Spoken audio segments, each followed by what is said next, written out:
Genetic science मौजूद था, तभी तो कर्ण मां की गोद के बिना उसका जन्म हुआ होगा। कब हो गया ये?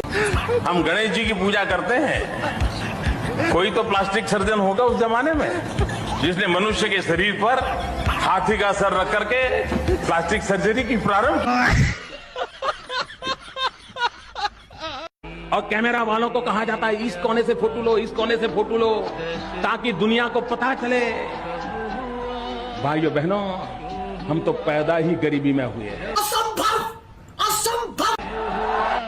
सरकार गरीबों के लिए होती है, सरकार गरीबों के कल्याण के लिए होती है,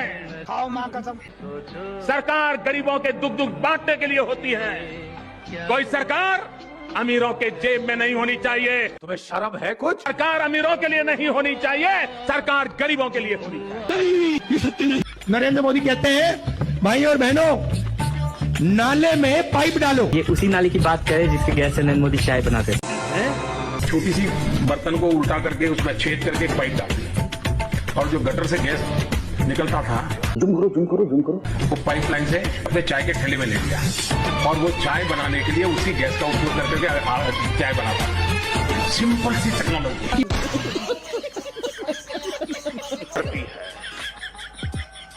शूरवीरों की धरती है, यहाँ का जवान मौत में मुट्ठी लेकर के पैदा होता है। फिर से बोल के दिखाइए, फिर से। यहाँ का जवान मौत में मुट्ठी लेकर के पैदा होता है।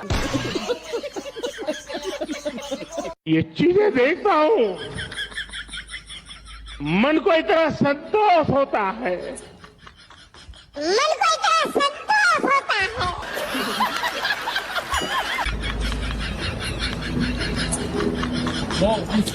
बर्तन साफ करना, पानी भरना,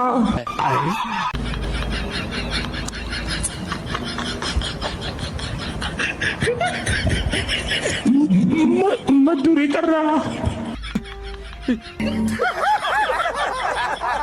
हमारे देश में माँ को आई बोलते हैं। अब मैं कहता हूँ हमारे यहाँ बच्चा पैदा होता है तो आई भी बोलता है, AI भी बोलता है।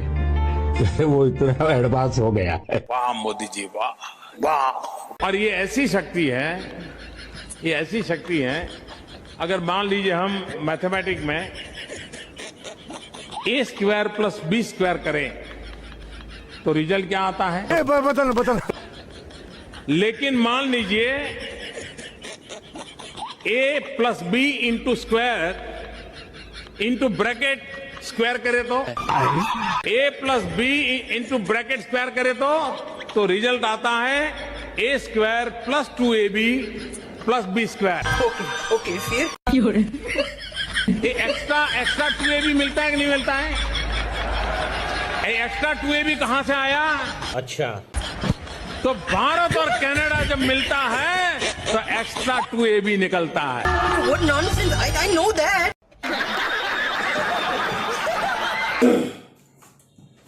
नमस्कार, मैं हूं जगत सिंह अवाना और आप देख रहे हैं सलूना टाइम्स।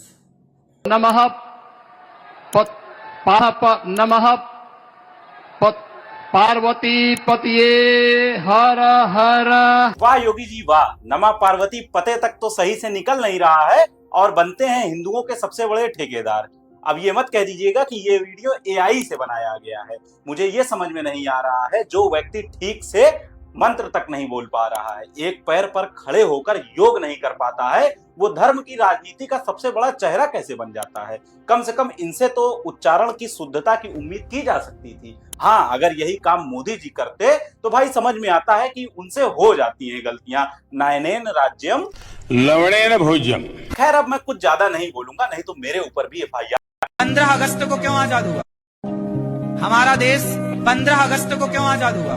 एक बार क्या हुआ, एक चिड़िया का अंडा, समुद्र के किनारे चिड़िया ने अंडा दिया। चिड़िया, समुद्र की लहर आई और चिड़िया का अंडा बहा के ले गई। तब तक वहां से गरुड़ जी गुजरे, तो गरुड़ जी को पता लगा कि इसके अंडे समुद्र ने डुबाए। तो गरुड़ जी जाके अगस्त जी से मिले। अगस्त जी, जिन राक्षसों आपका यज्ञ जो विध्वंस करते हैं वो राक्षस समुद्र में छिपे हैं, यदि आप समुद्र का पानी पी जाओ, सोख लो, तो फिर उनको मारा जाएगा। अगस्त जी ने समुद्र पी लिया। 3 चुल्लू में समुद्र पी गए, चिड़िया का बच्चा बच गया, उसे लगा मैंने खाली कर दिया। तब अंग्रेजों को पता लगा कि 1 अगस्त ने सागर पी लिया, अब तो 15 अगस्त है भैया, भागो भारत छोड़ के, वरना ये 15 अगस्त क्या करेंगे। इसलिए हमारा देश आजाद हुआ 15 अगस्त को।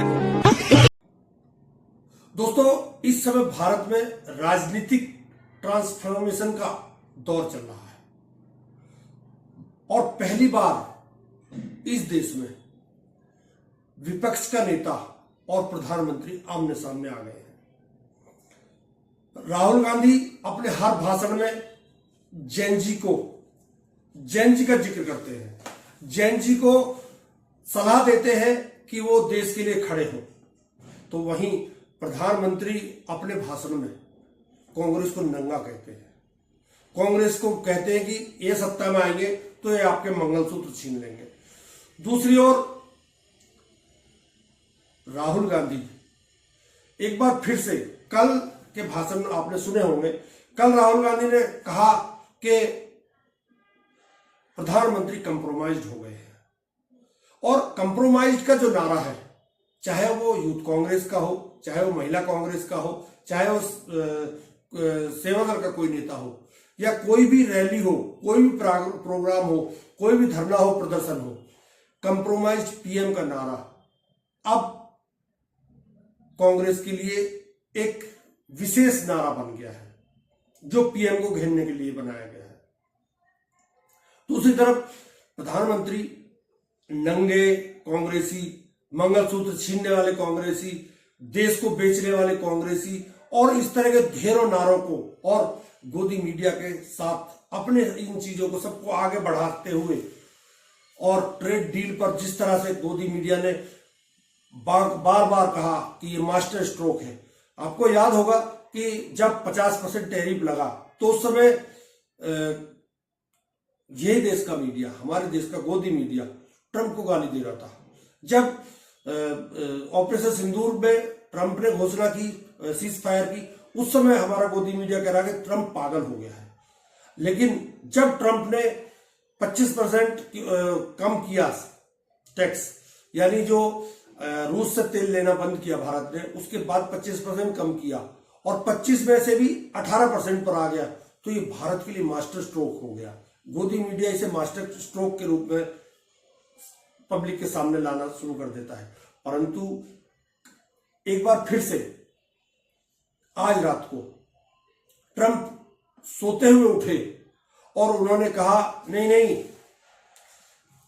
भारत के ऊपर तो टैक्स लगेगा ही, और एनर्जी के क्षेत्र में, चाहे वो ग्रीन एनर्जी है, सोलर एनर्जी है, उसके क्षेत्र में अब भारत के ऊपर 126% का टैरिफ लगा दिया है। मैं यहां आपको ये भी बताता चलूं कि भारत ने जो वहां से यहां से एक्सपोर्ट किया है उसमें रूस में, उसमें सॉरी अमेरिका में, वो करीब जो पिछले इसमें 2 साल का जिक्र करें तो पिछले 2024 में 800 मिलियन का भारत ने किया था, और 2025 में 4,500 मिलियन का किया था, एक्सपोर्ट किया था। अब उसके ऊपर ट्रंप ने 126% टैक्स लगा दिया है, यानी टैरिफ लगा दिया है। अब आप खुद सोचिए किस तरह ट्रंप अपनी जिद पर अड़ा हुआ है और भारत को किस तरह नीचे दिखाने का प्रयास कर रहा है। अखबारों में छपी खबरें क्या बोलती हैं, एक बार ये हेडलाइंस देख लीजिए। सेक्टर पर लगाया 126% अतिरिक्त टैरिफ, निशाने पर भारत इंडोनेशिया के साथ ये देश। अब भारत इंडोनेशिया के अलावा लाओस से हमको बहुत उससे मतलब नहीं है। अगली हेडलाइन ले आइए, दिखाइए जरा। डोनाल्ड डक समझे क्या, पुष्पा का डायलॉग सब लिख रहे हैं। डोनाल्ड डक समझे क्या डायनामाइट है मैं, ट्रंप का टैरिफ बम भारत के इस सेक्टर पर फिर जड़ा 126% का अतिरिक्त टैरिफ। अगला लाइए। ट्रंप ने भारत को दिया जोर का झटका, सोलर पर 126% टैरिफ लगाया। ये बहुत कम ही जगह हेडलाइन है भी, नीचे की तरफ दबा करके। HT Trump slaps 126% tariff on India solar imports in threat to India-US trade deal. India has emerged as a major supplier of solar equipments to the US, exporting roughly 97% of its solar module to the American market between 2023 and early 2026. In the first 9 months of 2025 alone, India exported an estimated 10.4 gigawatt of modules to the US. अब नीचे जरा और important चीजें कुछ है. Market share. India's share of US solar imports grew from under 3% in 2022 to approximately 11% in 2024. जो America total import करता है 22 में भारत का शेयर उसमें मात्र 3% था, और ये शेयर 2024 में 11, अभी 25 नहीं है, इसमें 24 में 11% आ गया, 25 में 14-15% तक पहुंच गया है. मतलब अमेरिका इस सेक्टर में जो इंपोर्ट करता है उसमें करीब करीब छठवां हिस्सा वो भारत का है, छठा सातवां हिस्सा भारत का है. की सप्लायर्स कौन है इसमें? इसमें वारी एनर्जीज है, प्रीमियर एनर्जीज है और अडानी ग्रीन्स. ये मेजर एक्सपोर्टर्स हैं. अडानी ग्रीन्स का तो खैर उसको आप जो भी माने, खास कंपनी, लेकिन वो सब है. ये झटका भारत के लिए बड़ा है और 126%, जबकि सोलार में भारत. वहीं दूसरी तरफ प्रधानमंत्री आज इजराइल जा रहे हैं. इजराइल के लिए जहाज में जैसे ही उड़े हैं वैसे ही ट्रंप ने टैरिफ का ऐलान किया है. सोचने वाली बात यह है कि जब कल राहुल गांधी भाषण दे रहे थे, उन्होंने अपने भाषण में कहा कि मैं गारंटी के साथ कह रहा हूं, चाहे वो सुप्रीम कोर्ट ने कितना भी ऑर्डर दे दिया हो कि टैरिफ कम कर दीजिए, ट्रंप टैरिफ कम नहीं करेगा. उसका परिणाम आज मिल गया. उसका प्रमाण यह मिल गया कि 126% सोलर एनर्जी पर ट्रंप ने टैक्स लगा दिया. दूसरी तरफ अमेरिका का जो यहां माल आएगा उस पर 0% रहेगा. इस पर अगर राहुल गांधी पीएम को कॉम्प्रोमाइज बता रहे हैं तो पीएम क्यों नहीं बोलते कि आप झूठ बोल रहे हैं. केवल नंगी कांग्रेस, लफंगी कांग्रेस, कांग्रेस वाले नंगे हैं, कांग्रेस तो नंगी पार्टी है, इस तरह के भाषण और गोदी मीडिया के सहारे इस देश को कब तक बरगलाया जा सकता है. आप ये देखिए, कल जो राहुल गांधी ने बोला, पहले कल जो बोला है उनकी हेडलाइंस आप देखिए. कहता हूं नरेंद्र मोदी को कि आप हिंदुस्तान और यूएस की डील को रद्द करके दिखा दीजिए. दम है तो करके दिखा दीजिए. बीजेपी के कार्यकर्ताओं, मैं आपको बता रहा हूं, ये नहीं कर सकते हैं क्योंकि इन पर अमेरिका का, ट्रंप का दबाव है. ये नहीं कर सकते हैं क्योंकि एप्स्टीन की धमकी है और अदानी का जो क्रिमिनल केस है वो इनके सिर के ऊपर लटका हुआ है. ये अपनी छवि को बचाने के लिए, अपने राजनीतिक भविष्य को बचाने के लिए, धमकी से बचने के लिए किया है. और मैं आपको बता रहा हूं, बच नहीं सकते. नरेंद्र मोदी बच नहीं सकते हैं. उनको कोई शक्ति नहीं बचा सकती है. अब इसके बब्बर शेर हैं हमारे यूथ कांग्रेस के लोग, हमारे कार्यकर्ता. बब्बर शेर, आप किसी से नहीं डरोगे. आप किसी से नहीं डरोगे. आप में कांग्रेस पार्टी का खून है, देशभक्ति का खून है. आप हरी क्रांति लाए, आपने देश को अनाज दिया, भोजन दिया. वही काम नरेंद्र मोदी ने खत्म किया है.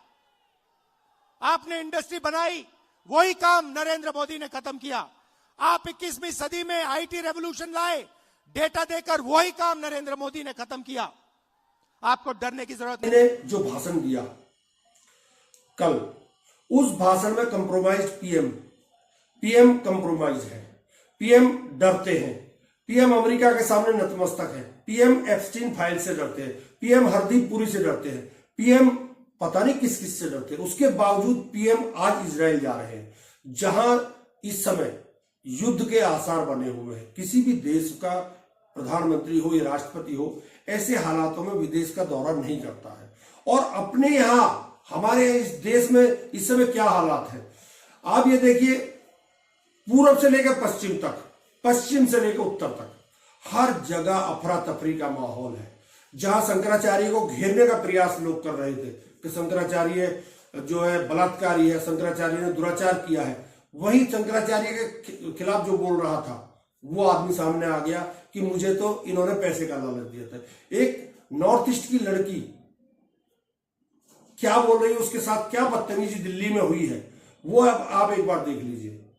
समझ में नहीं आता, देश में इतने गवार लोग बड़े पड़े हैं, धरती पे बोझ।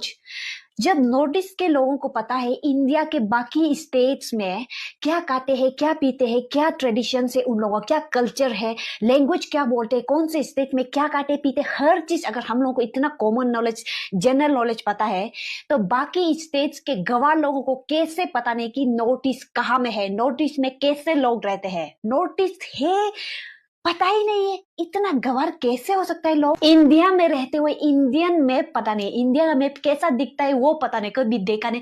अरे सोशल मीडिया का जमाना है, एआई का जमाना है और अभी तक इंडियन मैप पता नहीं है। उसके बाद नोटिस वालों को चिंकी, Chinese momo, go back to China, इधर चले जाओ उधर चले जाओ ये बोलते।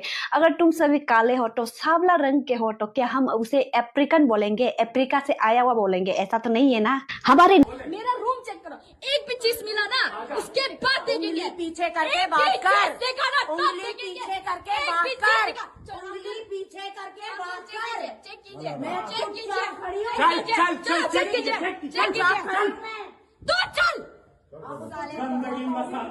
देख रहे हैं बहुत बदतमीज। तो यहाँ में मसाज लेने वाली लड़की बुढ़ा तो यहाँ तू मेरे से जमा रहेगा। मेरा बेडरूम खाली जा, आजमा ले कितना बुढ़ा है पता चलेगा तेरे को। जा जा ना, 35 साल का लड़का तेरे यहाँ बुढ़ा होता होगा क्योंकि ड्रग्स इतने करते हो तुम लोग। हमारे यहाँ 35 साल में एक्चुअल जवान होते हैं। क्योंकि चलाती हूँ, उसी से तो मिला ना, वो नौकरी इसलिए चाहिए, तो मिला ना। तेरी औकात नहीं है वो जहाँ से आया है।